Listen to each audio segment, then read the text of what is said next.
Welcome to the crowd, to the live studio audience here at Beit Agnon in Jerusalem, and welcome to people who are joining us from all over the world online for this, our new three-part series on Shai Agnon's writings. This series will be studying Agnon's novella, or his long short story, called Bilvav Yamim, translated as In the Heart of the Seas. I mentioned in the email, and for those of you here, if we don't have your email, make sure that we have your email, or take one of these pieces of paper and email me, and I'll email you back. If you don't have the story, we can send it to you. It is available in a lot of used bookstores. It's available online on Amazon. I saw Amazon was selling a used copy for $1.68 earlier today. So even if you have to ship it here to Israel, it's pretty cheap. But in the used Jewish bookstores, or in the used English bookstores here in and around Jerusalem, you can often find a copy of this particular book, and it is also available on Google Books online, or we can send you the files and you can print them. You can print them out. I want to start our series with a joke. Now, it's a little dangerous to do that because when approaching the writing of Agnon, you have to have a lot of respect, not respect for the profound content, that certainly, but you also have to have a lot of respect for the humor. So for someone to start the study of Agnon with his own joke is taking a lot on his shoulders. So the joke goes something like this.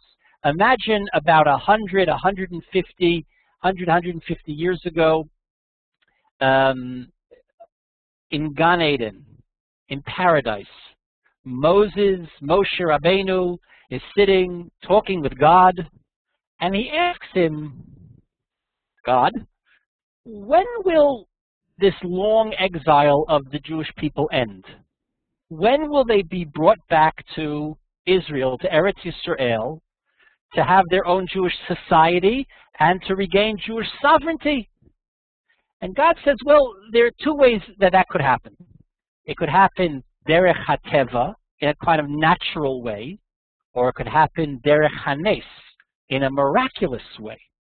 So Moshe says, well, what would be the natural way, the non-miraculous way for this to happen?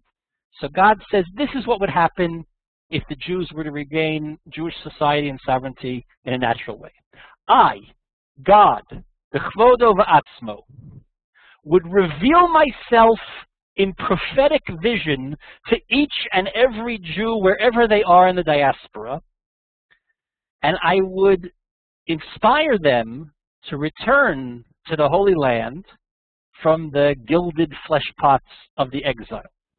I'll put wisdom into the hearts of the nations, Christian and Muslim alike, that they shouldn't interfere with this, that they should support the Jews in their national return. There should be no war, there should be no conflict.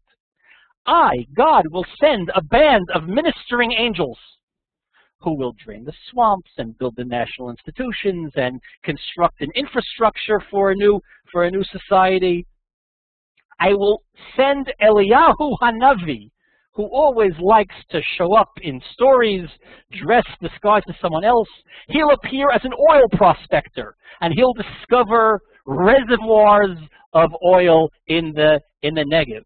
I'll resurrect Aaron HaKohen, Aaron, your brother, who loved all Jews and was loved by all Jews, the greatest consensus figure in Jewish history. He'll be the Rosh Memshalah, he'll be the prime minister. And you, Moshe, I'll resurrect you and send you back, the greatest prophet, the greatest teacher in Jewish history, to educate the people in the yeshivot, in the schools, in the universities.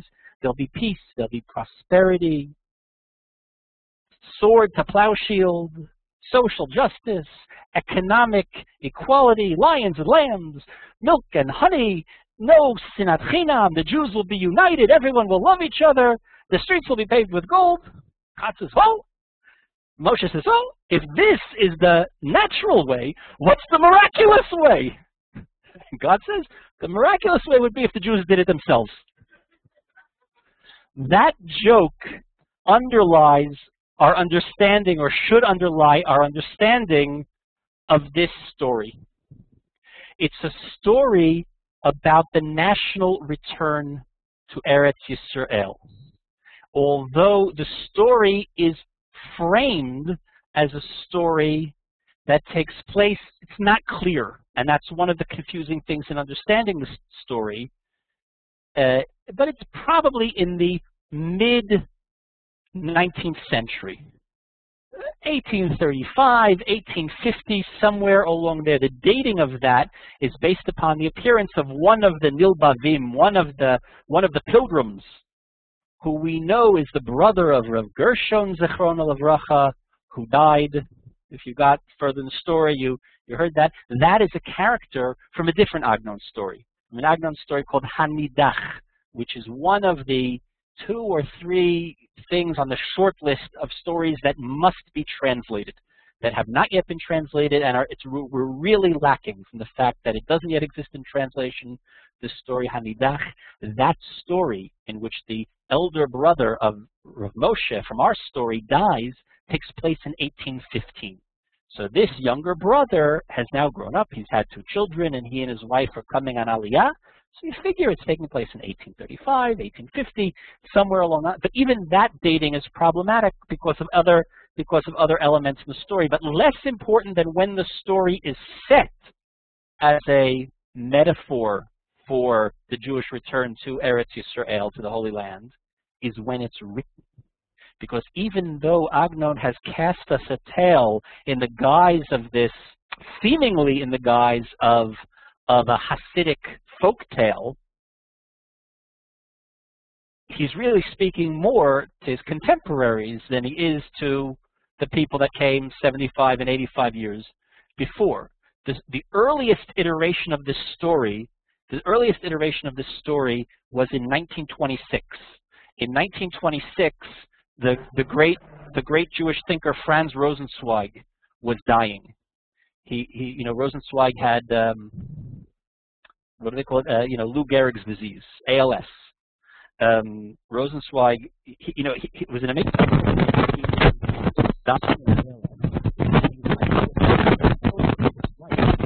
He would blink out. He would blink out a code, and his wife would write down what he said. And he was writing his last book. He died mid-sentence in composing this book, blink by blink.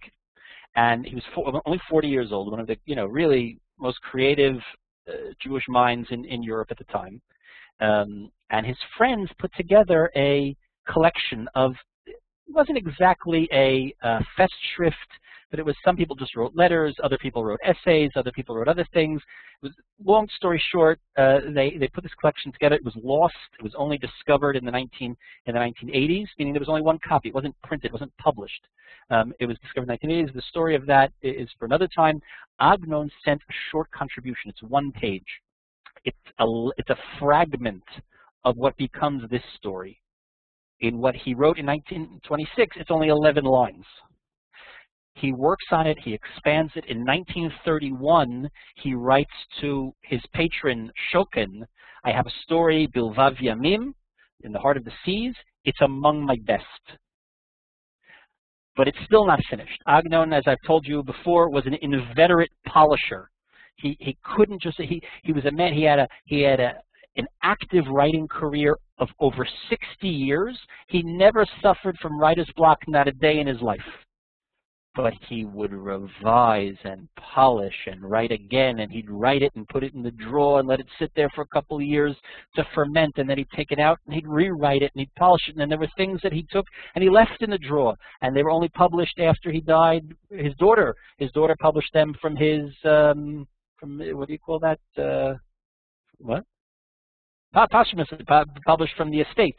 And this was a story, apparently, he worked on it, he polished. It was finally published in 1930 in honor of Chaim Nachman Bialik, his great friend, the great Hebraist, the great poet, to celebrate Bialik's 60th birthday. It was published there in more or less the form that we have it now. A few changes here and there. Every time a volume would be republished, Agnon would fix and change and move, but it's essentially the story that we have, and it establishes him as the rising star, not the rising star, as the star of modern Hebrew literature, as the star of modern Hebrew literature when it's published in 1934. particularly because Bialik dies later that year, clearing the stage for someone else to be the star. He's awarded the Bialik Prize, which was then a new literary prize. He didn't receive it the first year; he received it the second year.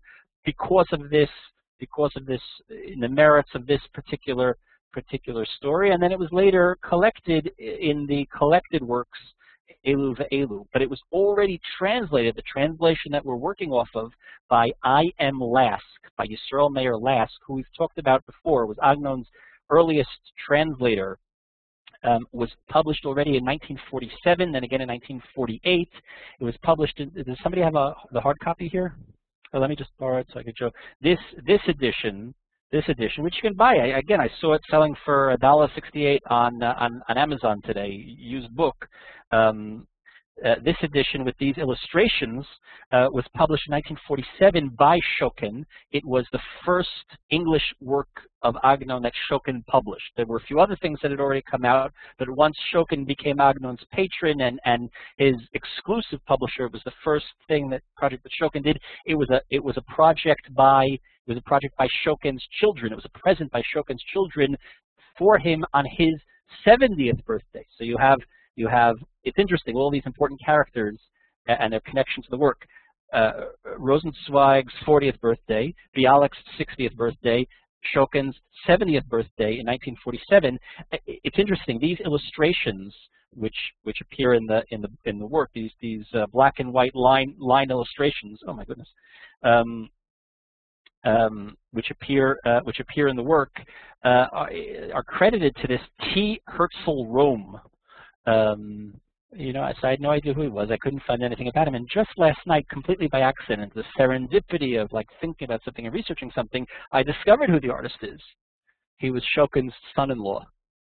And this is apparently his only great illustrating project that I could find. But these illustrations for this work were used by Shokin in a lot of other projects. They got reused again and again in other, so for example, if you have a copy, the paperback copy in English of Martin Buber's Tales of the Hasidim, these illustrations, which were commissioned for this work, are reused there.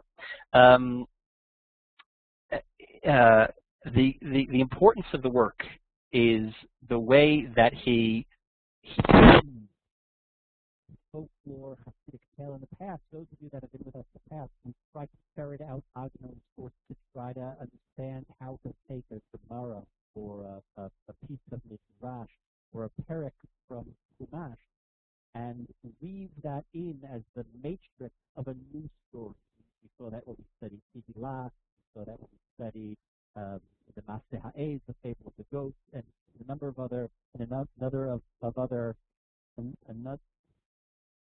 of other cases.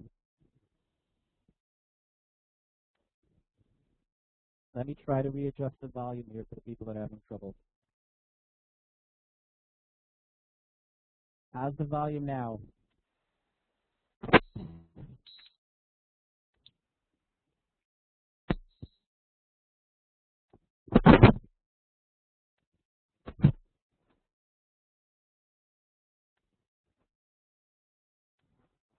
How's the volume now?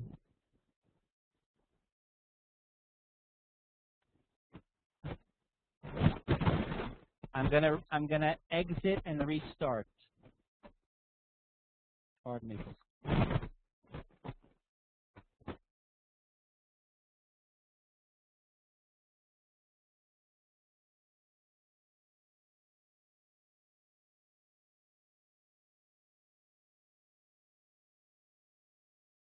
Can you hear me better now?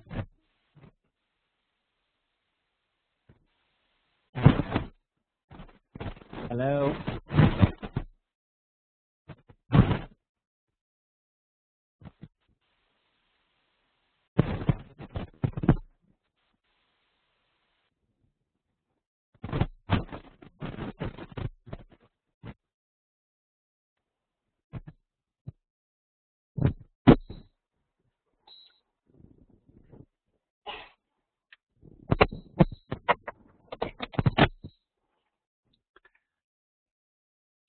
Can you hear me better now?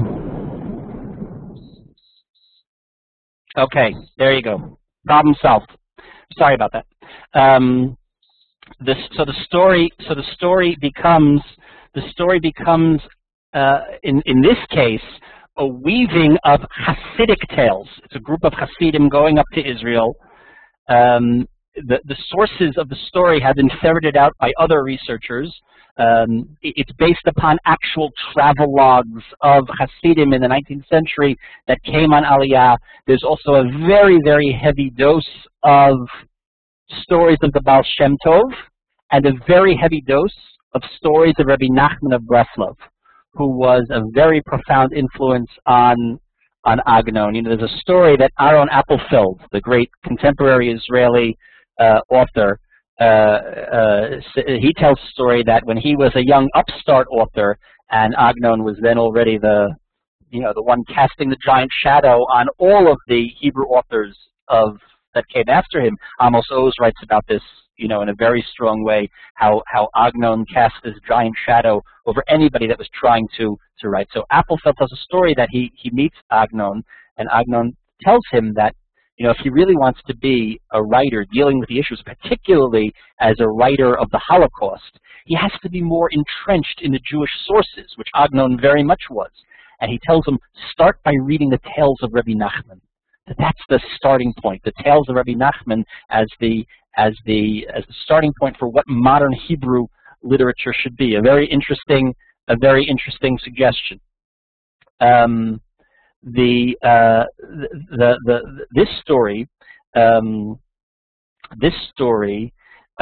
starts off in Buczacz, Agnon's hometown in eastern Galicia. I'm going to spare you, because I know that there are a lot of people that have been here with us many times already. I'm going to spare you the whole biographical background to Agnon. If you need some of that, a quick trip to Wikipedia will give you more than you need to know. But Agnon grew up in this town, this shtetl, this small town. It's probably a little bit bigger than a shtetl, called Buczacz, which is in eastern Galicia, which is today part of the western Ukraine, but it's culturally part of southern Poland. Even though at the time that Agnon lived there, it was after the partitions of Poland, and it was part of the Habsburg Empire, part of the Holy Roman Empire, controlled by Vienna. So because of this, it's very much a crossroads for many things. And the story starts off in Buczacz. Let's get to the story. Obviously, we can't read every word of the story. People have questioned in the past, why are we, when I've taught here, why do we read so much of the story together? Well, it's for two reasons. Well, one is it's hoped, first of all, that you will read the story, that if you haven't read the story already, you should endeavor to read the whole story before next time.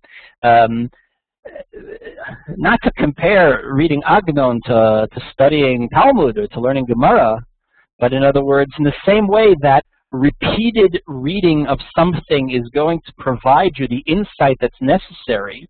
So if you've read it all through once at home, hopefully our reading together of portions of it will give us all deeper insight. But everybody understands that on a first read of a literary text so profound, you're not gonna get it. And then part of it is just my own commitment to what Jewish learning is. It's an encounter with the text, whether it's Chumash, Gemara, Mishnah, Midrash, or Lahavdil, reading Agnon, which is also, of course, a form of Midrash.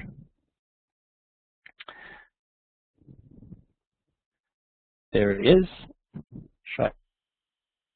Back.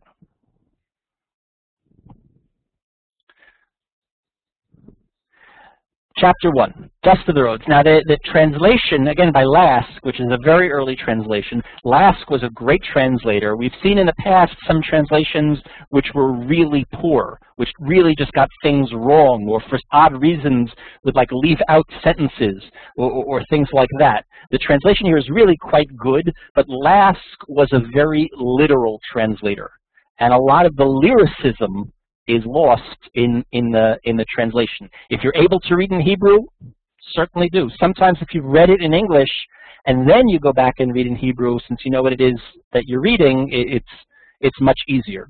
But if not, so then we'll make do with the English.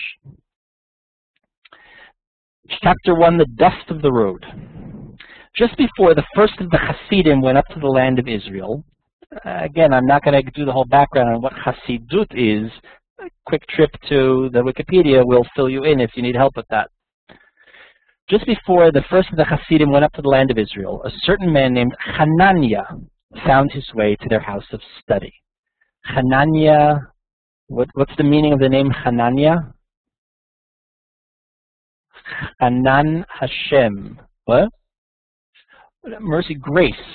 That God graced him. Who's the biblical Hananiah?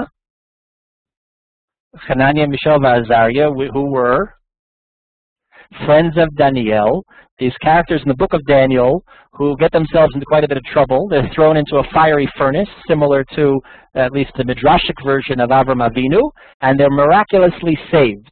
When Agnon chooses a name, it's not usually without some resonance or meaning to something else. Not in every case, but this is what we're hearing. The biblical Hananiah is thrown into a fiery furnace and comes out whole. The Agnonic Hananiah is thrown not into fire, but into, I see we haven't read to the end of the story, thrown into water. Our Hananiah. Well, you have to. So there's a group of Hasidim, they're planning their Aliya, and this strange, certain Hananiah found his way into their Beit Midrash. His clothes were torn, rags were wound around his legs, and he wore no boots on his feet. His hair and beard were covered with dust of the road, and all his worldly goods were tied up in a little bundle, which he carried with him in his kerchief. What color is his kerchief? Well, it never specifies, but wouldn't you imagine it was red? Right? Isn't this the typical color? Isn't this the typical color of a kerchief? It probably looks something like this. He sounds like a hobo, right? No shoes, ragged clothing. He's got everything that he owns wrapped up in a little kerchief.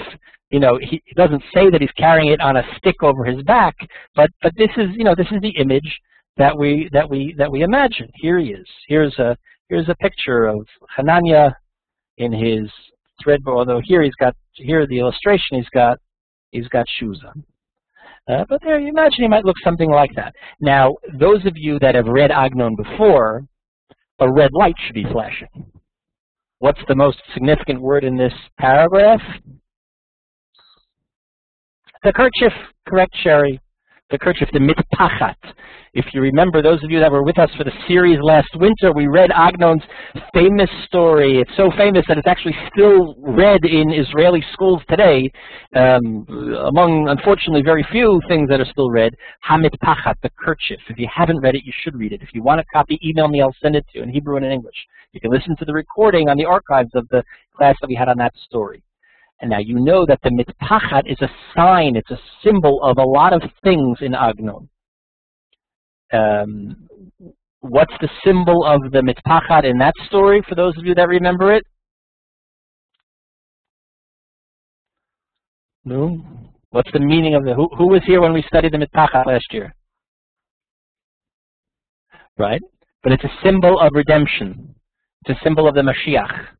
Right? That's what that story is about. It's an image that comes again and again as we move along and we find out exactly how miraculous this mitpachat is. We'll look at some of the other places that Agnon uses this symbol, the symbol of the kerchief, and what he's doing with it in all of those other places. If you don't know the story, the mitpachat, so read it. So it's available in the Toby collection, a book that was lost, or email me and I'll send it to you. Chaim, you want to say?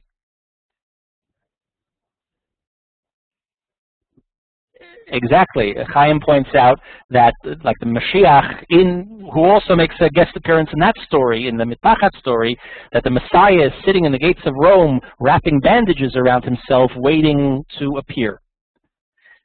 Ye sons of the living God, said Hananiah, Bnei El Chai, I have heard that you're about to go up to the land of Israel. I beg you to inscribe me in your register. So there's this group of Buczacz Jews that are planning their Aliya, and he says, I'd like to join you. He who will bring us up to the land, said they to him, will bring you up as well. And they wrote his name on their list and assigned him a place to rest in the Beit Midrash in the house of study. He rejoiced in them because he would go up to the land of Israel with them, while they rejoiced in him because he would complete the quorum. He was the 10th, he was the center, he was the guy that made a minyan. Apparently they didn't have a minyan without him. There was a group of men, there were some women also, but they didn't have 10 men for a minyan, and they were about to go off on this long journey.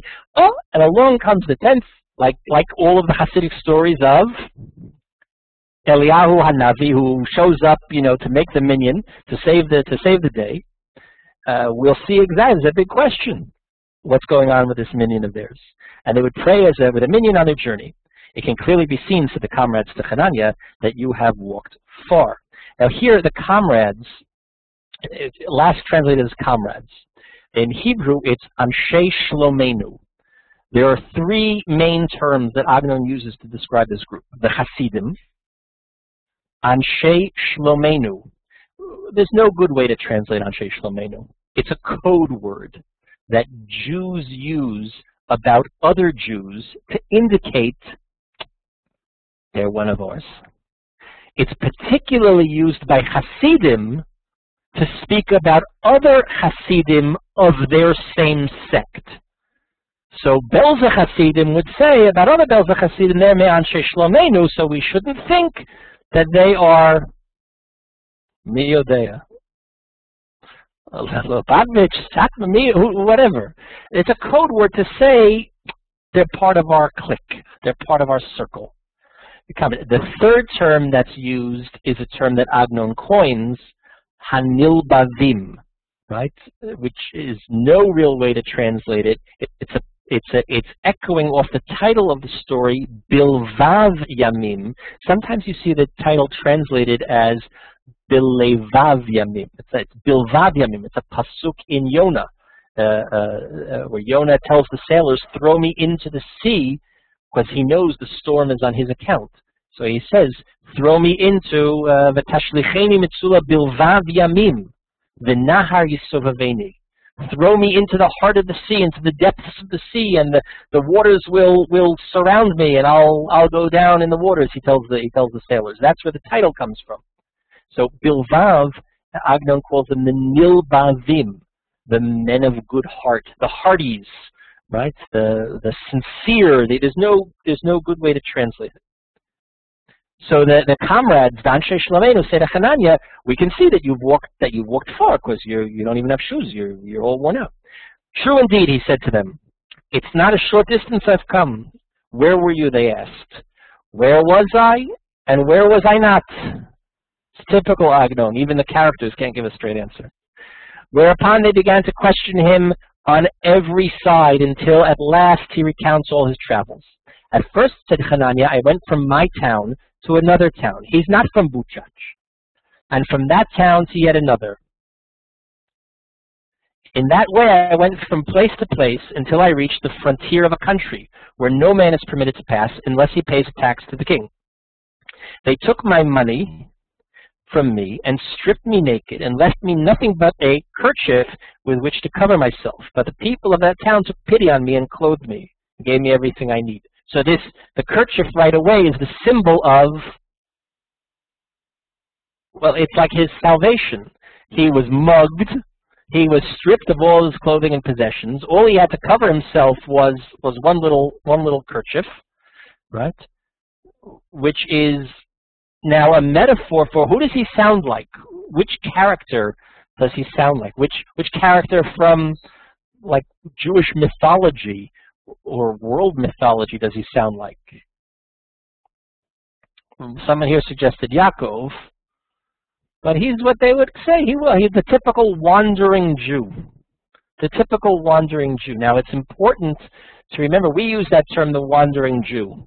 You know, like if someone here in the audience like goes to America, to New York to see their relatives, and then while they're in New York they go to Florida, and then from Florida they have a wedding in California, and then they fly back to Israel, they come back, and their friends will say, oh, the wandering Jew. But in fact, the wandering Jew is not even a boychik, hobo, Sherry, I'm not sure what you're referring to. The wandering Jew is not a Jewish motif. It's a Christian. It's a Christian motif. In Christian mythology, there was a Jew who taunted Jesus on his way to the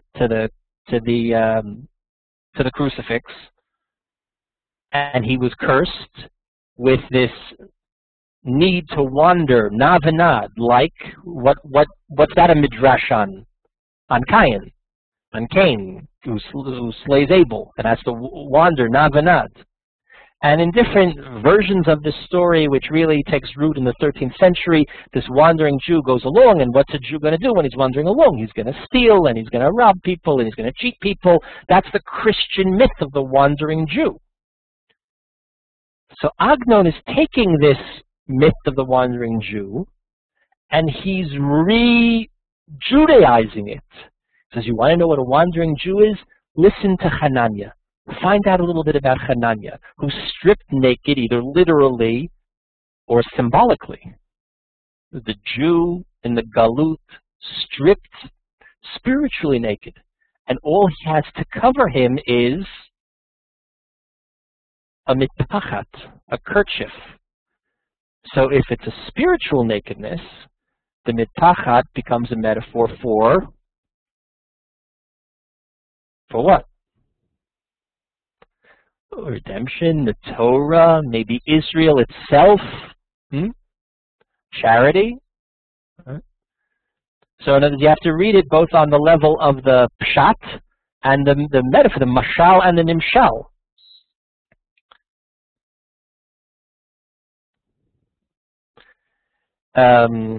We'll skip ahead. When I told him where I was going, so he comes to a Jewish town. They give him what he needs. But he says, I'm going to Eretz Yisrael. He's the wandering Jew. He's always, unlike the comrades, unlike Anshe Shlomeinu, who make a decision, we're going off on Aliya. He's always going on Aliya. He just hasn't figured out how to get there yet. He's the eternal wandering, and in this, we hear the echoes of Rabbi Nachman of Breslov, who famously said, Kol makom shani holech, ani holech le'eretz Yisrael. Wherever I go, I'm going towards Eretz Yisrael. Like maybe I'm walking from Uman to the grocery store, but I'm not walking to the grocery store. I'm walking to Eretz Yisrael. Rabbi Nachman's attempt at Aliya, or his one voyage to Israel from which he returns to go back to Europe, becomes a source of a leitmotif for what's going on here. So he tells these Jews wherever he is that he's going to Eretz Yisrael. They think he's exaggerating because they'd never in all their days heard of a man who really and truly went up to the land of Israel. By that time, I myself was beginning to doubt whether the land of Israel actually existed. In the Hebrew, it's a little more poignant. Ukfar pikpakti ba'atzmi im Eretz Yisrael nimtzeit ba'olam hazeh. I doubted, I was unsure if the land of Israel exists in this world. Meaning he's not uncertain. The translation here skips over this. He's not uncertain whether or not the land of Israel actually exists. You know, is it an actual place you can point to on a map, or is it like Neverland? Right?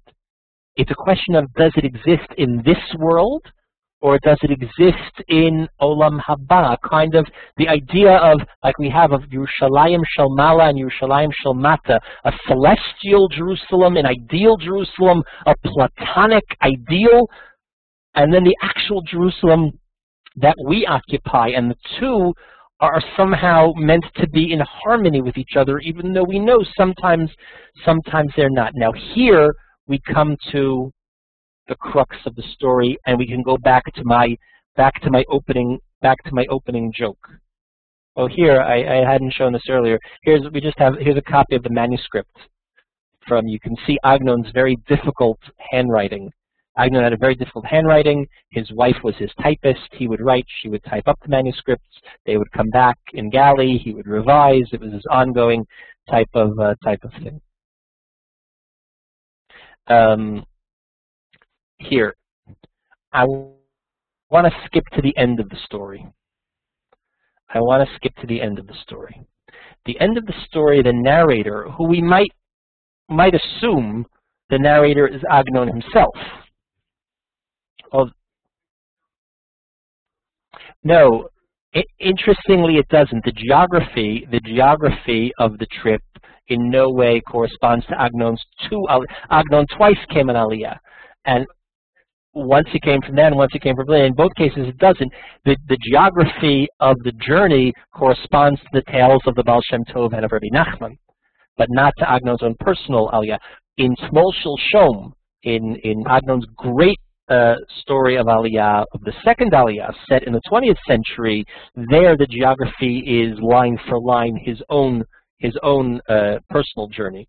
Not to say that the character there is a stand-in for him, but the geography of the journey is exactly the way it's exactly point for point on the map, exactly how he did it. The end of the story is like this. The narrator says,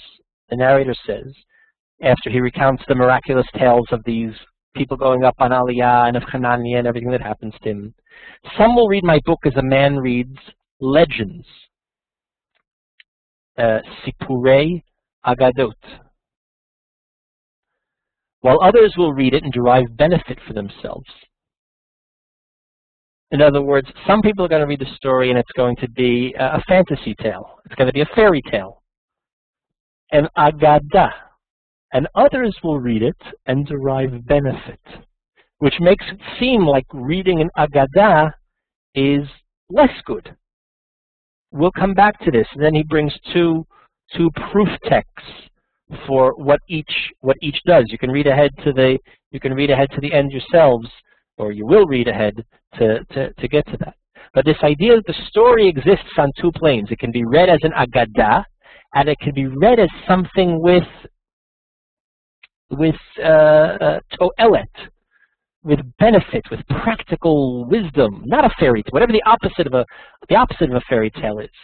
So this idea that there's the natural way and the miraculous way, there's the to'elet way, the tachlis way, the practical way to read the story, and the fairy tale way, the miraculous way to read the story. The idea that there's a real Eretz Yisrael, a real land of Israel. Those of us in the room, some of you online are actually sitting in it right now. Others of you hopefully will join us soon.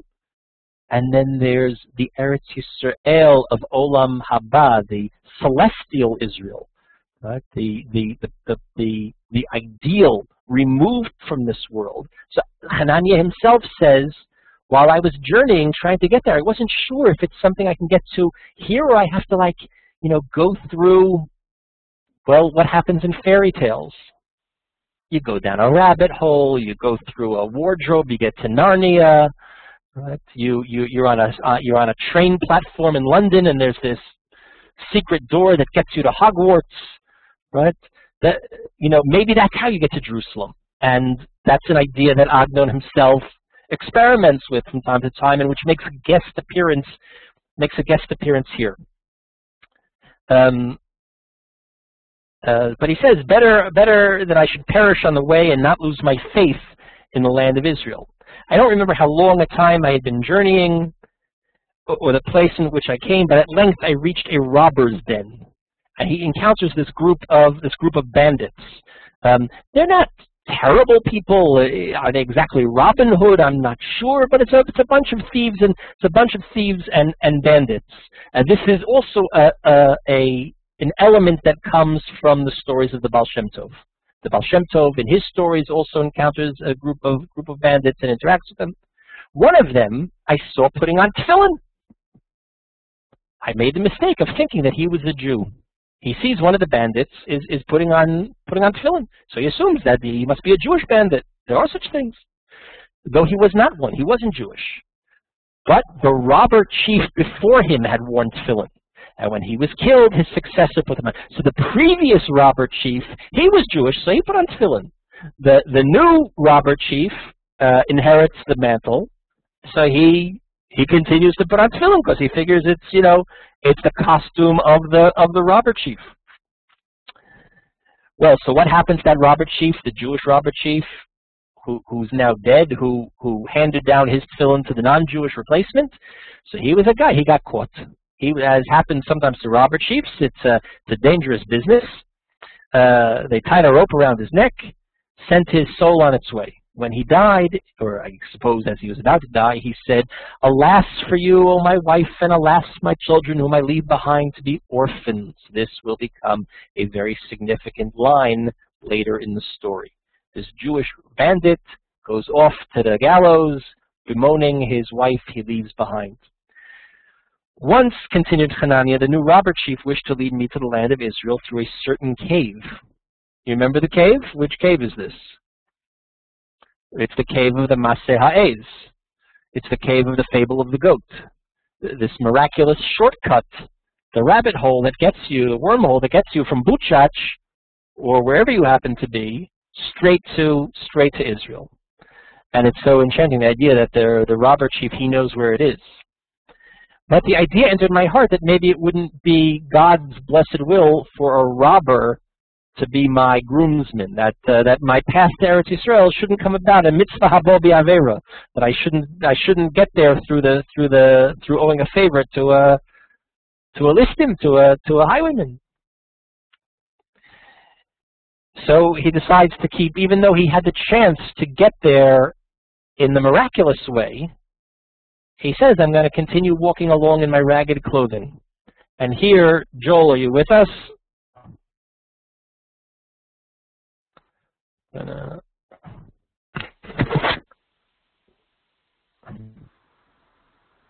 I'm here.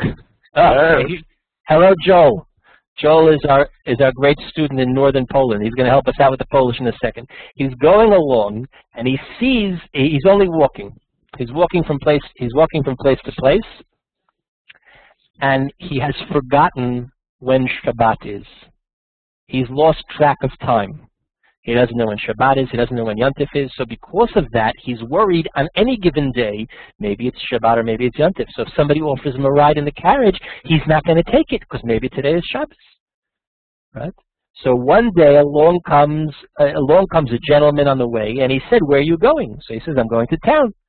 So the gentleman invited me up to his carriage. When he saw that I was not getting up because he was afraid maybe today is Shabbos, he raised his voice and shouted, "Joel, help us out." Shaddai. Shaddai. S-I-A-D-A-G.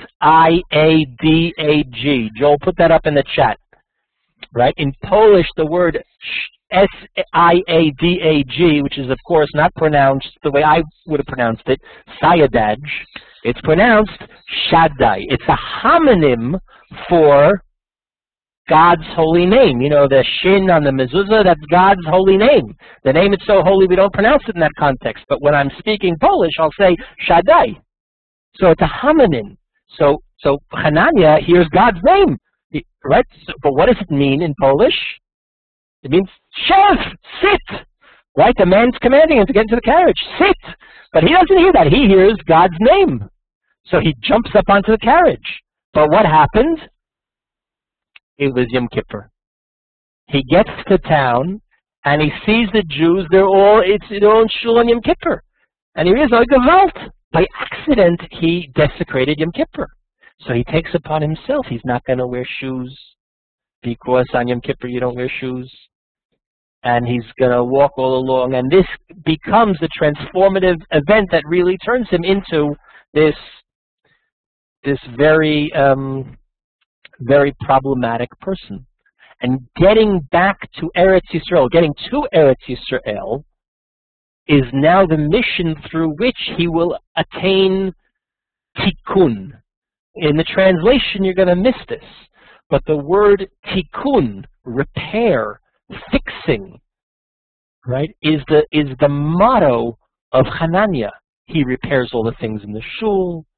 He's trying to repair himself. He's trying to repair the world. Latakein olam. They fetched him boots. He wouldn't accept them. He takes the lamp. So he's in the shul, and he decides he's going to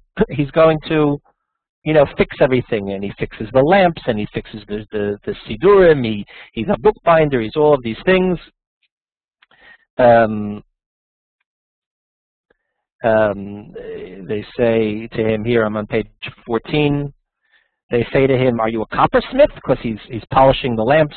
He says, no, I'm not a coppersmith, nor am I a bookbinder, but when I see a defective vessel, I feel pity for it, and I say, this vessel seeks its completion. It's tikkun. Kli ze mivakesh tikkuno. Tikkun, of course, is a word that's fraught with meaning in the Kabbalistic literature and the Hasidic literature, which is impacted by the Kabbalistic literature. So when I see something that needs fixing, HaKadosh Baruch Hu says to me, do this or do that, and I do it. Oh, so they say, here is an Adam Pashut, a simple man. That's not an insult. To call someone an Adam Pashut is a type of compliment, which doesn't translate into English. A simple man, said the Anshe Shlomenu. Every word he utters teaches a virtue. Yet every word he utters teaches virtue. Wherever such a man may wander, God will be with him. So it's a good sign to us that he's along with us for the ride. And what does he do? He makes boxes. Here's that picture of him in the shul. There he is in the shul fixing things. Here he is barefoot. He's fixing the books. He's polishing the candles. He makes these trunks, these boxes for them to carry their things in, as well as an aron for the Sefer Torah, for them to take a Torah scroll with them. Chapter 2. Chapter 2 is the exposition of the story. You know, in any great, like a caper movie, like what do they have to do? They have to set out all the characters in the story. Snow White and the Seven Dwarves. There's a scene in the beginning where you have to meet each of the Seven Dwarves, and somehow you have to find out each of their quirky personalities, because you need to know the cast of characters. The Hobbit. So there's the scene in the beginning where all the dwarves show up on Bilbo's door, and Tolkien has to tell you who each is. This one is the leader, and this one is he knows this, and that one is old, and this one is young. So this is what happens throughout chapter 2. They come, they're sitting around, they're all waiting. They're waiting for the weather to be good enough for them to set out on this journey. They're waiting for the spring, because you can't set out in the Polish mud, with wagons until it's dry enough to start making your way. And they're going to make their way. They're going to make their way. They're going to make their way down. Here's a map. They're going to make their way from Buczacz through all of these little steplach down to the Black Sea. From the Black Sea, they're going to sail to Istanbul, and then from Istanbul, they're going to sail to Yaffo. Let me make this a little. Oops. They're going to sail to Yaffo, to Jaffa. Right. This is the path that they take. But you have to wait. You have to wait for the weather to be good enough that you can make this part of the journey through the Ukraine and Moldova and to the Black Sea. So what did he do? What's a Jew going to do? He's sitting around waiting, waiting for the train to leave, waiting for the plane to take off. What's a Jew going to do? So those that knew how to study the Bible sat and studied the Bible. Those who knew to study the Mishnah sat and studied the Mishnah in order to strengthen their hearts to study the Torah. Throughout those days, neither the sun nor the moon ever saw a single one of them sitting idle. Although they were busy selling their houses and casting up their money accounts, they nevertheless crowned their days with Torah and prayer. And then we get a list of who they were. The group is led by this Rabbi Shlomo HaKohen. Of course, the Kohen comes first. He seems to be the informal leader of the pack. He's often the first to speak. And there's a list. There's old Reb Shlomo Zaken HaKohen. He used to be a merchant, and his widowed daughter Pesel. He has a young widowed daughter who figures she'll cast her lot, she'll go up to Eretz Yisrael. There's Reb Alter, the Shochet Ubodek, the slaughterer, the guy that checks the animals, and his wife Hinda. There's Reb Alter, two guys named Alter. Alter means old. So there's old, and there's young old. The second Rabbi Alter is the son of his brother-in-law. So he's like related to the older Rabbi Alter. There's Reb Pesach Gabbai and his wife Cyril, who Rachmanis, they don't have any children, and they're going up on Aliya in the hope that Meshana Mokom, Meshana Mazel, they'll get to Eretz Yisrael, and the merits of having gone to Israel, they'll be blessed with children. There's Reb Yosef Meir, who's divorced because his wife didn't want to go on Aliya, so he divorced her, which is actually the Gemara in Ketubot describes grounds for divorce, and this is one of the manners in which somebody can divorce, justifies divorce. If one wants to go on Aliya, he can leave the other behind. But there's also Marat Milka, Mocheret Almogim, the coral seller. She's also a divorcee, and she leaves her husband. She forces her husband to divorce her, which the Gemara says is grounds for pressuring a husband to divorce a wife, so that she can go. So you have these two divorcees, off on this trip. There's Rav Moshe, Achiv Shel Reb Gershom. Now that's the story that I mentioned earlier. Hanidach is Agnon's great tale of the clash between the Hasidim and the Mitnagdim. It may have some biographical connections because Agnon, was from a mixed marriage. Agnon's father was Hasidish and his mother was Misnagdish. His father was a Hasid and his mother was from a family of the opponents of Hasidut. His grandfather, Agnon's maternal grandfather, who was one of the big leaders in Buczacz, was one of the great Misnagdim. By the time the end of the 19th century came about, a lot of those fights had settled down. But the story set in 1815 of the Nidach is about a Hasidic boy, partially because his mother has died and he's distraught, is won over by the Hasidim, by a particular Hasid of Uriel, and he becomes Hasidic. And this causes, as you might imagine, a fight and distress in the family. And a curse is placed, and he dies. He dies while reciting Shir Hashirim, the Song of Songs on Erev Shabbat. And he's describing how God should bring him into his chambers, and his soul leaves him with those verses. That will come back. We'll revisit that later in the story. There's also Rabbi Yehuda Mendel, who was one of the last Hasidim of this Rav Uriel, who kind of won over Gershom, Rav Moshe's brother. And then there's Od Echad Sheshachachnu et Shmo, another one whose name we forgot. What would the narrator be doing by adding that in? Like why? I mean, he could have made up another name. What? I don't know. Not Shlomo. It's not a Shlomazel. He doesn't. It makes it realistic. It makes it realistic. It gives the narrator some kind of ne'emanut, some believability. But it also adds a bit of mystery. To show the story is being told long after it happened. That creates mystery. These are what some of the people are saying online.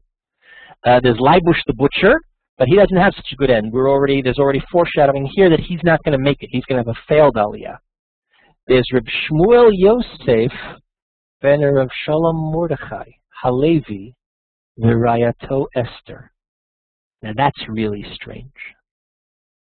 Who is Shmuel Yosef, the son of Shalom Mordechai Halevi? Agnon. That was Agnon's name. And Agnon's wife's name was Esther. What's he doing here? Now this is typical Agnonian playfulness, that he can't say he's projecting himself into the story, he's retrojecting himself into the story. And this character, this Reb Shalom Mordechai, Shmuel Yosef ben Shalom Mordechai Halevi, who's interestingly the only person who has like a full name. Like, we have this whole Tudat Zehut here. Everybody else, it's Leibush the butcher and Pesach the Gabbai. It's Shalom. It's like he's being called up to the Torah. Shalom, Shmuel Yosef ben Shalom Mordechai Halevi v'Ishto Esther. The people that live, you see these pictures on the walls? There he is. There she is. There she is. That's Esther. Right?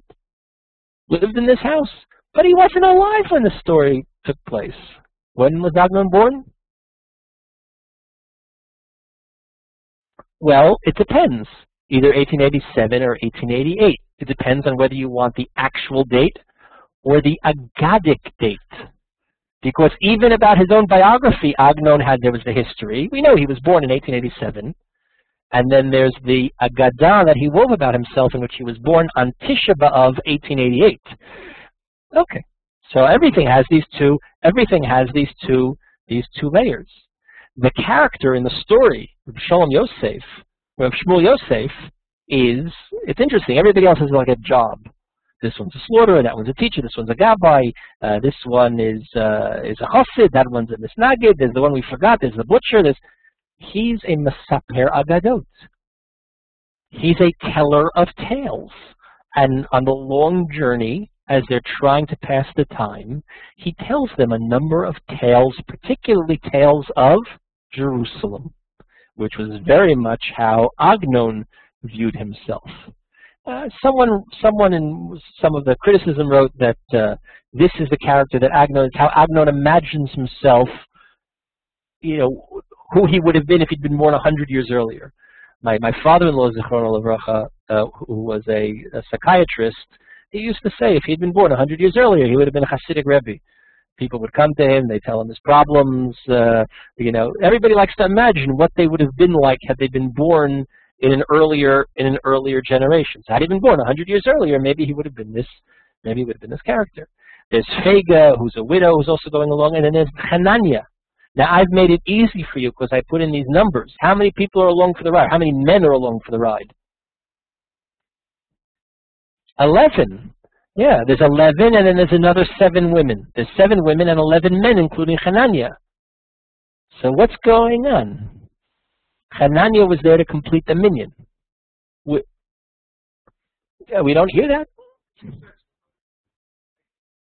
No. He made it to there, but he didn't have a successful Aliya. After a couple of years, he went back.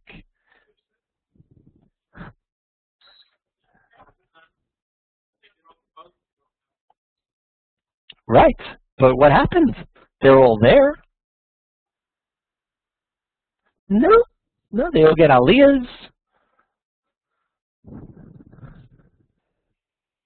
Yeah, but so if that was the case, then they'd look around and they'd say, well, we only have 10, we can still daven mincha. But they don't do that. It is a very perplexing question. It's certainly Agnon being his playful self. Not every reader is going to stop to do the math. It's certainly Agnon's playfulness at work here. But it's one of those chestnuts that he sticks in order to get you to think. Now, I'd be curious to hear from all of you folks. You can email me during the week. Maybe we'll give off a prize in between, for the best answer. There is no answer. There's no one clear answer. But I'd be interested in anybody with any creative ideas on what's going on. It tells us that there's only 10 with Hanania. He completes the minyan. But if you do the math, there's 11. No, so in other words, the narrator, Joel here asks, if we don't know the name of the one we've forgotten, then how do we call him up to the Torah? The narrator is telling the story a long time after. But at the time they knew his name. At the time when they called him up to the Torah, they knew how to call him up to the Torah. But we, in recounting the story many generations later, we have since forgotten his name.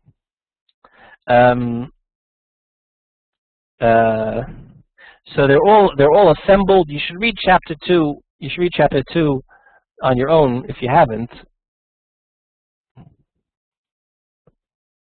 Here, I'm going to skip ahead to page 20.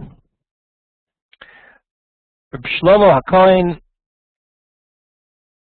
rises to his feet, after they're all, after we've assembled the whole crowd. He sets his 2 hands on the table, he bows his head, he says to them, why do you wish to go up to the land of Israel? Surely you know that many sufferings come upon wayfarers, beside their being pressed for food, and they fear evil beasts and robbers, particularly upon the sea. This might remind you of what we say to potential converts. A convert comes, he wants to convert. What does the Bet Din, what does the rabbinic court say to him? Why do you want to be a part of the Jewish people? We're oppressed. Nobody likes us. They beat up on us all the time. It's a lot of obligations. And then if a convert says, Afal PK, nevertheless, I know what I'm getting myself into, so then he's accepted. So Rabbi Shlomo is like laying out for them all the troubles they're about to encounter. They say, what do you need this for? But to this, the Nilbavim, the men of good heart, respond saying, we're not afraid. If we're deserving in his eyes, in God's eyes, may he be blessed, he'll fetch us to the land of Israel. And if we're not deserving, God forbid, then we're deserving of all the troubles that would befall us anyway. Thereupon, Rabbi Alter, the Shochet, here I'm at the top of page 21, put his hand on his shoulder, and Rabbi Alter, the teacher, and Rabbi Alter, the teacher put his hand on the shoulder of Rabbi Alter, the slaughterer, and they began dancing and singing, Mi Yitain Mitzion Yeshuot Yisrael. It's a pasuk in Tehillim, chapter 53, verse 7. Beshuv Hashem Shvut Amo Yagel Yaakov Yismach Yisrael. Rabbi Shmuel Yosef, the son of Shalom Mordechai HaLevi, asked Rabbi Moshe, perhaps you know the tune which your brother Rabbi Gershon of blessed memory sang the verse, the king has brought me forth into his chamber. He says, we're singing, we're happy, we're dancing. There was a song that was so exalted that Rabbi Gershon's soul left him when he sang it. So he says to his brother, maybe you know that song. Now's the time to sing that song. Why? Because God is bringing us in. He's going to bring us into the chamber of course being Eretz Yisrael. So he says, that tune, answers Rabbi Moshe, it's not our practice to sing because my brother departed from the world therewith. But I know the tune to which he sang the verse. A different verse. Mashcheni v'narutza. I can sing that. Later, when they get to Eretz Yisrael, and not just to Eretz Yisrael, but when they're standing at the kotel, I'm giving away the ending, then they sing the song of God bringing us into the chamber.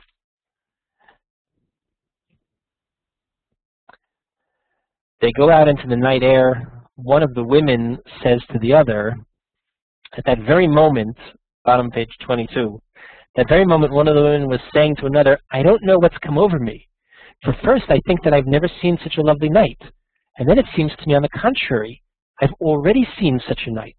And the very things I hear now I've heard before. I know that it's not so, yet I can't be certain it's not so. To which her companion replied, perhaps we've already journeyed once before to the land of Israel. They're still in Buczacz. They haven't left yet. And everything we've heard and seen here, we heard and saw before on some other night. They have this moment of joy, this moment of exaltation. They haven't even set out yet. She says, like I'm having a deja vu of something else exalted. So what could that be? What could the exalted thing be? Maybe we've already been to Eretz Yisrael. So somebody, while we were waiting outside, somebody already mentioned this. Agnon's famous quote. It's here on the 50 shekel note, right? His famous quote from the Nobel speech. What does Agnon say about himself? Mipnei catastrophe historic shechriv Titus melech Rome. We have a recording of it also. Next time I'll play it for you. Because of that historic catastrophe that Titus destroyed Jerusalem, and the Jewish people were exiled, I was born in one of the cities of the diaspora. Aval tamid domeh hayiti alai kemi shenolad b'Yerushalayim.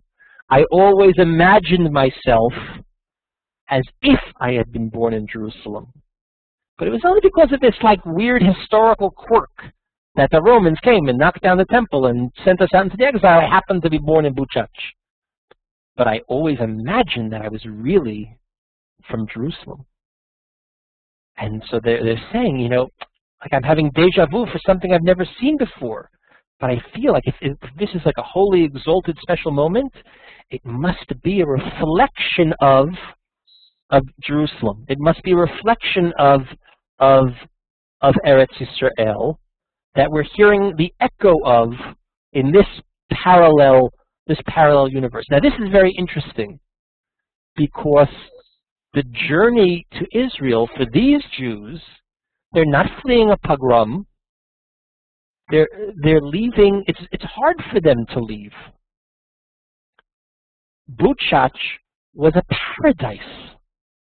Not only that, Agnon described in his this volume called Ir Umlo'ah. It's Agnon's fattest volume. In this edition, it's 760 some odd pages, 741 pages. It's Agnon's thickest volume. It's a collection of stories about Buczacz. Some of them actual historical stories, others made up from whole cloth. And he starts off his description of Buczacz by telling us, Atem iatem beki'in b'shvile irenu. He says, I'm going to describe what the city looked like. So you, my readers, you don't know what the city was written. The original chapters were written for a book called Sefer Buczacz. It was the fashion in Israel, and in America also, in the 1950s, for survivors, landsmen, from towns that were destroyed during the Holocaust. They made these memorial volumes for the town. There was the history of the town and the history of the Jews in the town, and like little biographical sketches of the prominent famous people from there, etc. So Agnon contributed some chapters to this book, which he then later reincorporated into the opening chapters of this big volume, which was only published posthumously by his daughter. So I'll describe what the town looks like.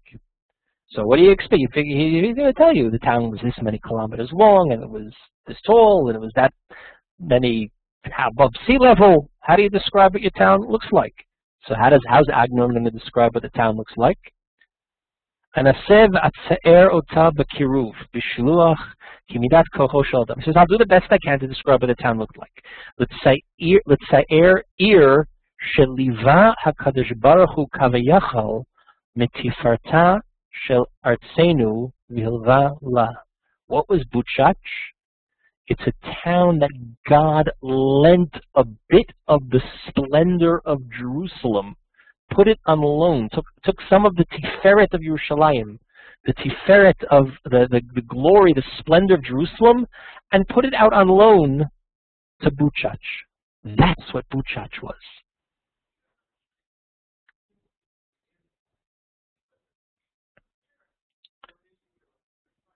But he was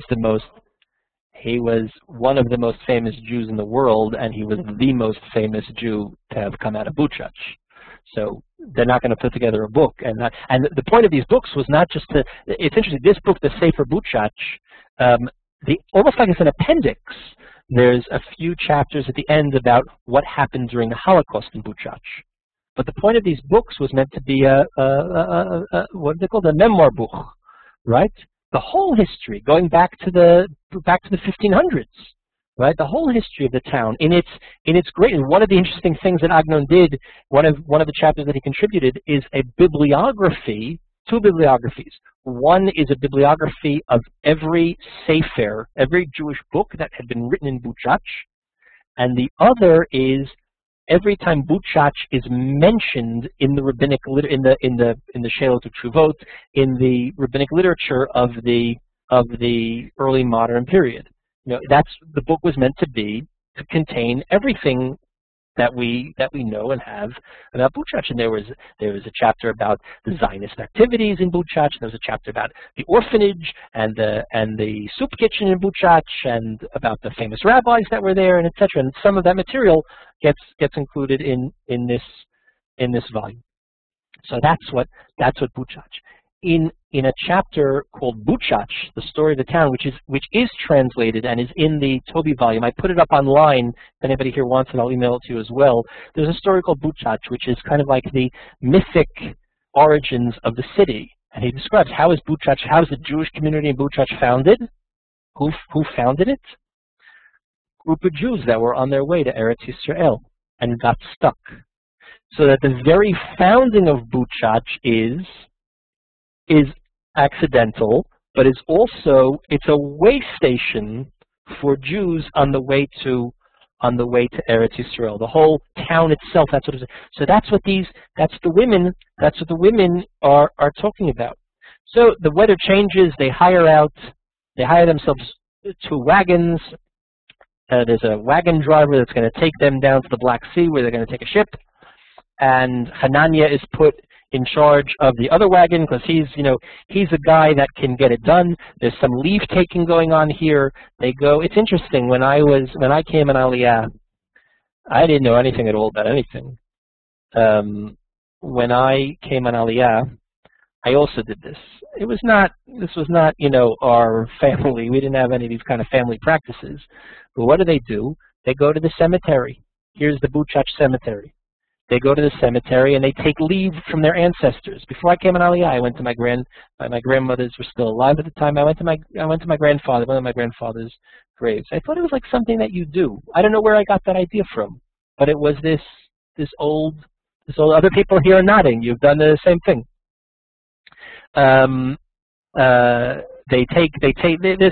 There's this leave taking.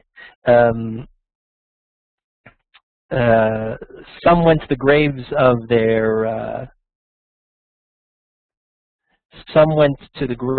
ancestors, of their fathers and kindred, while others went to the graves of great pious folk, the constant props of the world, who had accepted burial outside the land, entailing the pangs of having the last judgment to make their way to the land of Israel by rolling through caves and tunnels. Now, this is a rabbinic idea that people buried outside of Eretz Yisrael at the time of the resurrection, at the time of the Messiah, at the time of the ingathering, will have to suffer the pangs of kind of making their way through these mechilot, these tunnels, these underground paths, which are less nice than the passage that the goat leads us through. And this is some kind of kapara or atonement for the problems of having been buried in Chutz La'aretz. Okay, this is also an idea that will get revisited. Rav Avram the Mohel, the town's Mohel, comes, and there's this. I don't know if this was an actual custom or it's just something that Agnon makes up. But Rabbi Avram the Mohel, the circumciser, who had circumcised more than half the menfolk in the town, he comes and he takes his knife and he symbolically waves it underneath their feet, as if he's like separating them from this town which they're so rooted in, which they're so rooted in. I saw in one of the criticisms, in one of the literary criticisms, somebody suggested that this is to separate them from the tumah. What does circumcision do? It removes the impure part of the brit milah that has to be taken off, the orla. So he says he's removing them from the tumah, from the impurity of their town to go up to. I don't think that's true at all. There's no recognition here that there's anything impure about Buczacz. Obviously, Buczacz is not Israel, but they're leaving Buczacz not with. They still feel connected to it. On the contrary, there's the fear that the connections, the rootedness to Buczacz, that they love. Think of the elegiac tune Anatevka from Fiddler, right? Anatevka, Anatevka. So imagine something similar that they must be singing, the pangs that they're feeling. And there, in Fiddler, they're being kicked out of Anatevka. There's a pogrom. They're being beaten. Here, that's not what's going on. They make the rounds. They say goodbye to every shul and every base medrash in town. The people in the town empty out the kupot tzedakah, Rabbi Meir Balanes, right, which the Jews would collect to send Israel, even back in the 19th century, even earlier than that, to send money to support the Jews in Eretz Yisrael. So these people become the shlichim, the emissaries, to bring this to whatever. They go, they kiss every mezuzah in town. There's this leave taking from Buczacz. All the town went out to speed them on their journey, except the rabbi. For the rabbi used to say, those who proceed to the land of Israel before the coming of the Messiah remind me of the boys who run ahead of the bridegroom and bride on the way to the bridal canopy. They're jumping ahead. So that there is this one representative of the anti-Zionist position. The position that we all know and identify today with Satmar, that Jews should not go up to the land of Israel before the Messianic era. Interestingly, Agnon often puts that point of view in the mouth of the rabbi. In his great work, A Guest for the Night, Oreach Natal Alun, if you read that. So there, the rabbi of the town is also anti-Zionistic. They set out. Hananiah's one of the wagoners. Here's the wagon. These, I didn't mean to disparage T. Herzl Romy from, these are really great illustrations. They're very, there's something about them that captures the thing. Well, the fact that he got the job because he was Shulkin's son-in-law is notwithstanding. There's this leave-taking, Hanania is one of the wagoners. He drives the wagon that the women are in, which is also an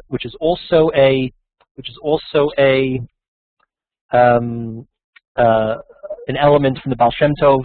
Baal Shem Tov himself was this wagon driver. And they make their way through the town. Every place they go, they're greeted warmly, even by the non-Jews, which is very interesting. As you read through the story, think of what role the non-Jews are playing in the story. They actually play a quite sympathetic role. And even these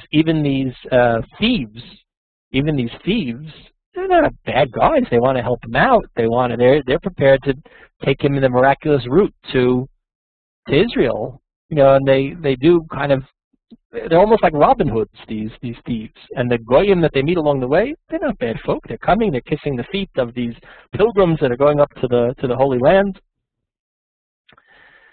Chapter 4, Temptation of the Road, page 30. Nisayon.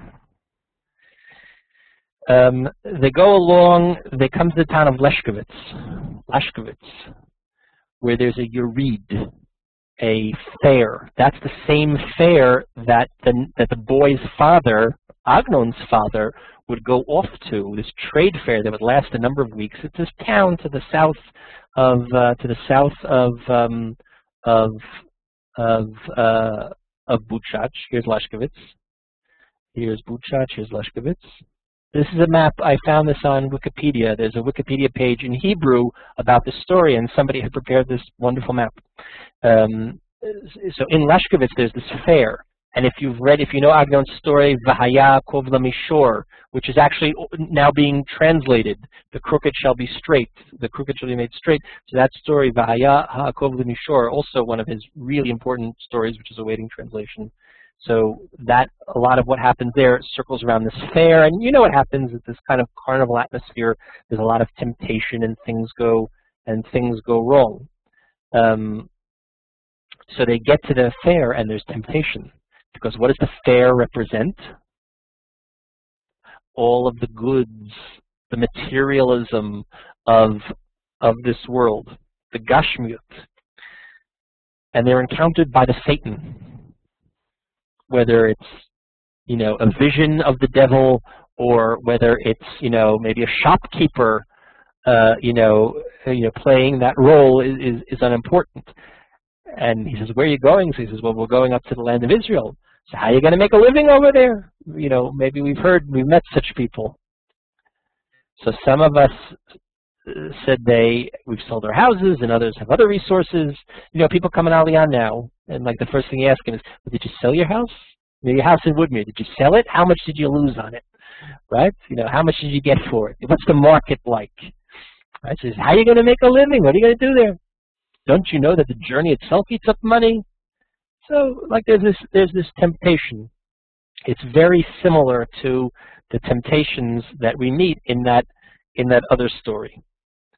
And then there's a mashal. There's a mashal. We're just going to go on for another few minutes, and then we're going to have to come to an end. It's like the king who invited his friends to a feast. The wise ones came at once. Said, this is what the Nilbabim say. This is what Rabbi Shlomo teaches them. Does the king lack anything in his palace? But the foolish friends, they delay until they fill their bellies with their own food, so as not to require the food of the king. The result was, here at the top of page 33, the result was that the wise friends were seated with the king and ate and drank. It's like the story of the ant and the grasshopper, right? And it's the people that are smart, they plug away and they make the journey. And other people say, well, we're all going to get to Eretz Yisrael one way or another, whether it's through those underground tunnels or the end of days. But, when that happens, where do you want your seat at the table? Do you want to be sitting with us now? Here we are, sitting in Agnon's house. And folks online who are elsewhere, please come soon. But where is it better right now? So it's better to be at the front of the line. So that's why we're going. That's why we're going. So the king rejoiced in his wise friends and held them dearer than all the others, and was angry at the fools that introduced confusion into their mind. You know, the people that, like I have friends in America who, when I came in Aliya in 1994. So you can do the math. So they had a 5-year plan, and every time I see them, they still have a 5-year plan. It's always, you know, it's always in 5 years, which I mean, it keeps working. It's like, you know, like like holding the carrot out in front of the donkey. Like the carrot keeps moving forward. I'm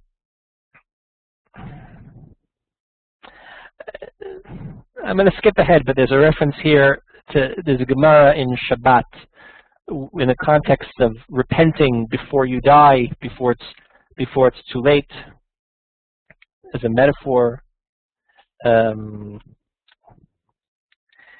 Chapter 5.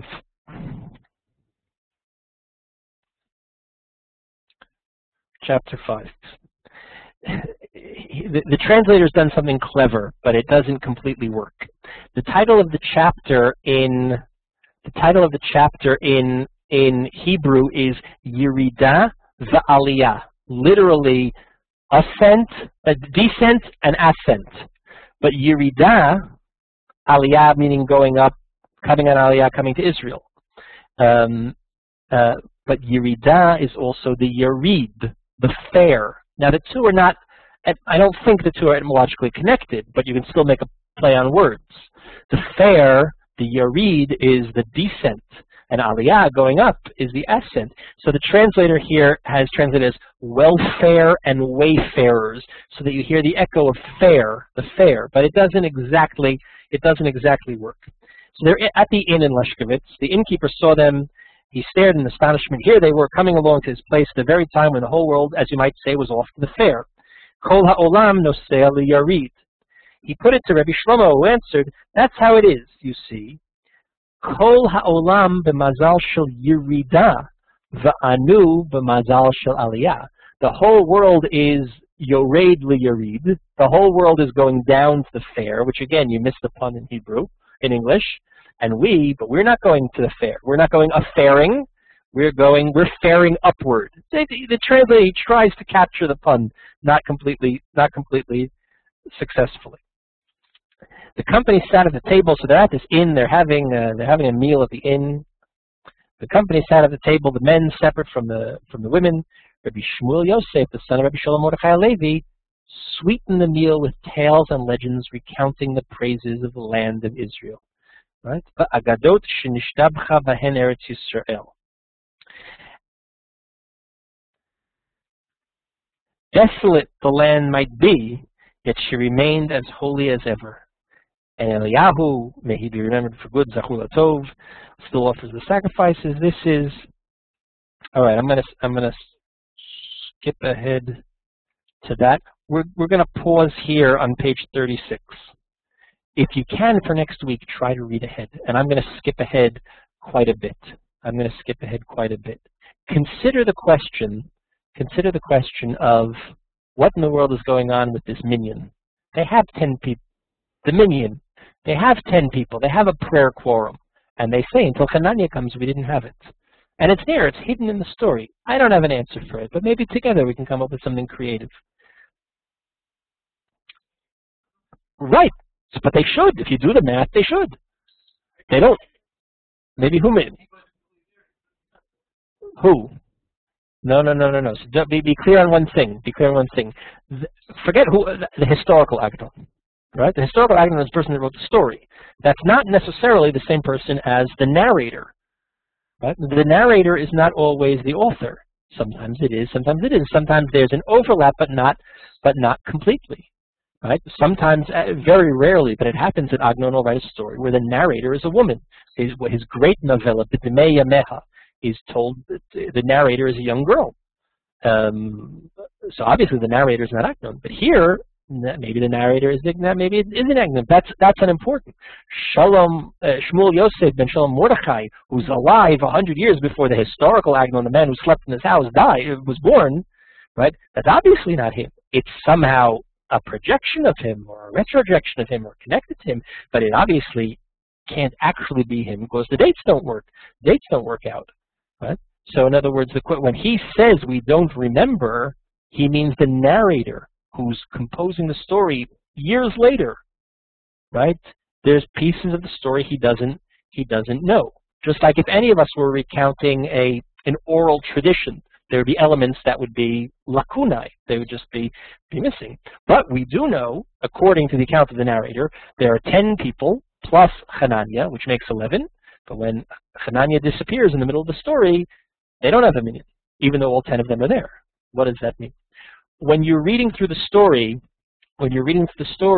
consider the double level. Remember my joke. I like that joke so much. It's my own joke. I mean, I based it on something else, but it's my own joke, right?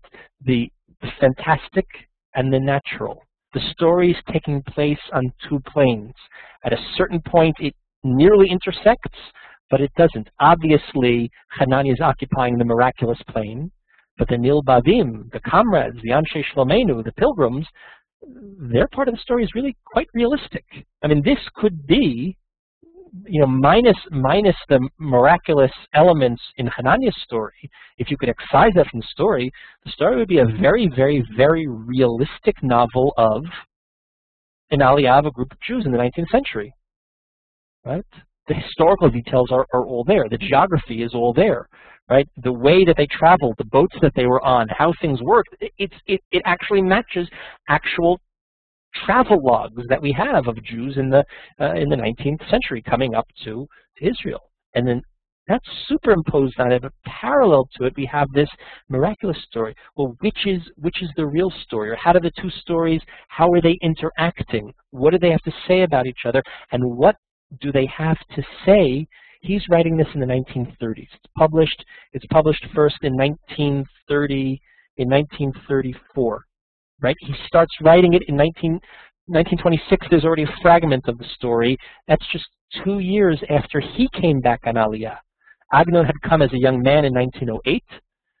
In 1912, he leaves again for what's meant to be a short period of time in Germany, actually, to complete his education and his reading and other things. World War I breaks out. He gets stuck. He gets married. He has kids. You know how it is. So he gets delayed in coming back. He only comes back in 1924. He comes back in October 1924. 1926 already, there's the fragment of the story that gets woven into the larger tale, right? So he's writing this, it's after his own Aliya. But the 1930s, the Zionist enterprise is far from secure, right? The Yishuv, the Jewish settlement here in Palestine, is far from secure. The Zionist enterprise worldwide, it's a much different reality than what the Nilbavim are talking about. Jews that are leaving Europe are not leaving like the Jews that are leaving Buczacz, right? What is he trying to say about Zionism, about Aliya, about Eretz Yisrael, about the Jews in Chutz La'aretz, and about the different ways that we both literally come to Israel, and whether you come or you don't come, what is he trying to say about the way we relate to Eretz Yisrael? Those are the questions that should inform your reading, the prism through which you might want to read or reread the story. So for next week, if you can, please try to finish reading the whole story. I hope that next time we'll get through a much larger chunk, and in the third session, we'll have a lot more time to explore the implications of these questions, particularly as how Agnon's story here relates to a lot of his other writings, because here he lays the framework for themes that he explores and re-explores in his pietistic stories, in his modern stories. The connections between this story and Shmol Shom, which is a much, much, much different type of tale, they're woven together. They're woven together. So we'll do that next time. I didn't have a chance when we started because she was busy with everyone else to thank my friend Nikki Strassman of the Agnon House, and to all the folks here who make it happen, and all of you guys online. All of you guys online are, of course, invited to join us here when you're next in town. to see the resources here. I'll let you know next week, but maybe before the third session we'll do some kind of tour like we've done in the past. But we'll send that out by email.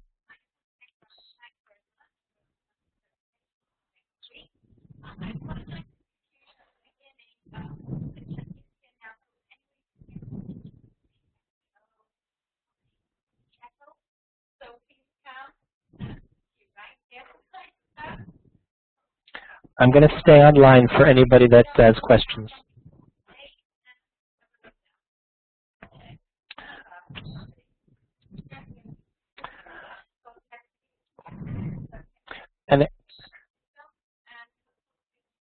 And again, for those of you here, if you don't have a copy of the story and want me to email it to you, so take this with my details on it and email me or email me your thoughts on the story, either the questions I asked or the questions that you have. If you'd like, you can also just give me your email here.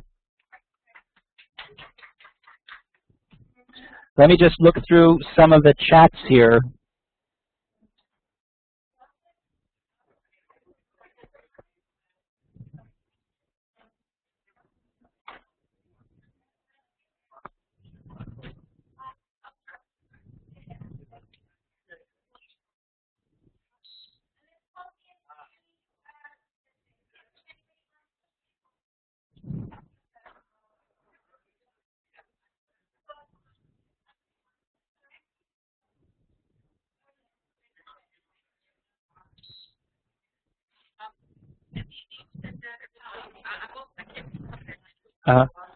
So go to the website.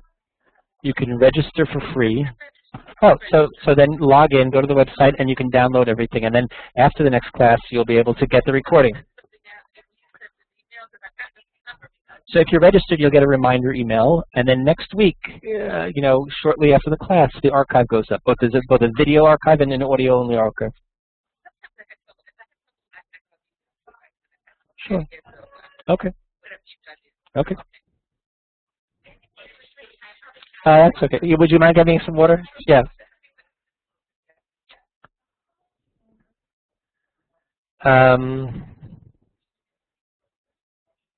Esther Block, I don't know if you're still online, but you asked about the missing one is to presage the loss of Olim because of the Shoah. It seems something of a stretch since the story seems to have been written already by 1931.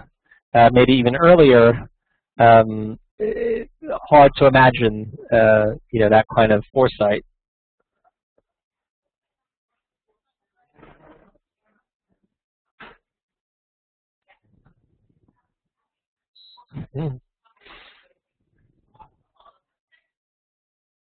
Hey, Esther Marine.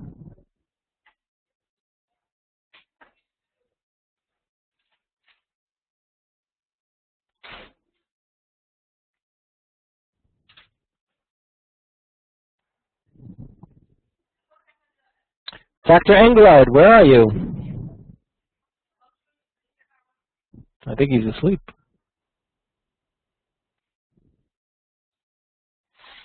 Okay, I'm signing off now. Hello? Yeah, hi. Can you hear me? Yes?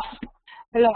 Okay, so just going back to our previous subject, is it possible? Well, so we're not talking privately right now, Miriam. So maybe we should find a time to talk privately. How can we do it? So just email me when we can talk, or email me your phone number and I'll call you. Can we talk in an hour? No, I can't tonight. Okay. I have to travel home first. Okay, I will email you my phone number. Okay, or tomorrow. Okay. It's fine with me, so you don't have to pay. Okay, thank you. Bye.